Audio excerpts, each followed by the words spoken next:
plus d'1 an après l'accident qui a tué son fils Antoine, Yannick Aleno a évoqué les circonstances dramatiques et chaotiques dans lesquelles il a découvert le drame.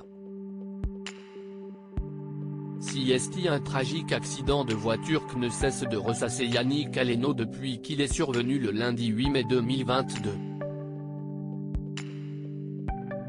Il y a un peu plus d'1 an, le chef, connu pour avoir officié au restaurant du Meurice, du Palace Cheval Blanc à Courchevel et du pavillon Le Doyen des Champs-Élysées notamment, a perdu son fils alors âgé de 24 ans.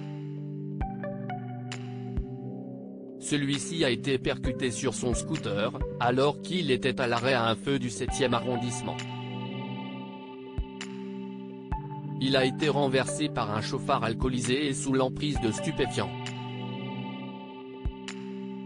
Depuis, et encore plus ces derniers jours, le chef multi-étoilé est présent médiatiquement afin de défendre son engagement, la création de l'association Antoine Aleno qui s'est donnée pour but de défendre les victimes de multirécidivistes.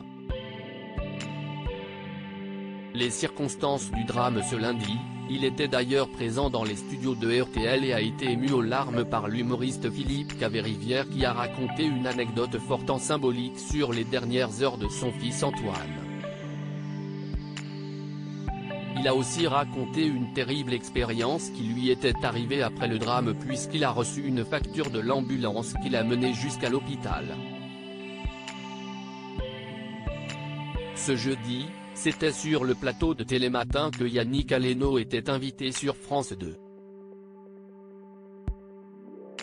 Il était interrogé par Julia Vignali pour l'interview d'actualité.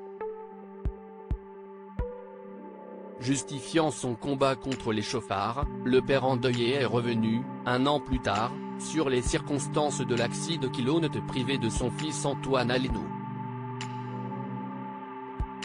Le chef de 54 ans a donc décrit les images fortes qu'il gardera en mémoire, celles qu'il a vues lorsqu'il a découvert son fils juste après le drame. Une scène chaotique quand si est arrivé le 8 mai, Antoine est parti d'en-bas de chez nous. Et je suis arrivé dans une scène de chaos. Il y avait un amas de voitures, des forces de l'ordre, des pompiers, mon fils était allongé par terre dans son sang. On est dans une scène chaotique. Et si est pour ça que je compare aujourd'hui cet acte-là à ce qu'on a pu voir au Bataclan. Ces souvenirs choquants partagés, et alors que le chauffard qui a fauché son fils a été remis en liberté, Yannick Aleno a ensuite expliqué pourquoi il se battait pour que le qualificatif d'homicide routier, plutôt que celui d'homicide involontaire, soit créé. Aujourd'hui, je ne suis pas le seul, nous ne sommes pas les seuls à avoir perdu un enfant. Si est 700 enfants qui partent sur la route tous les ans.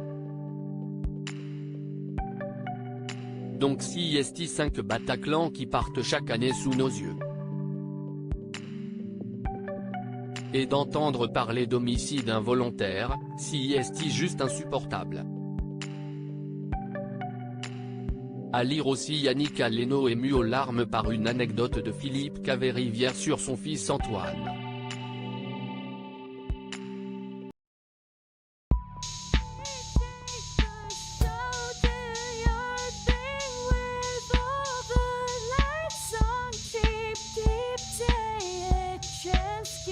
Keep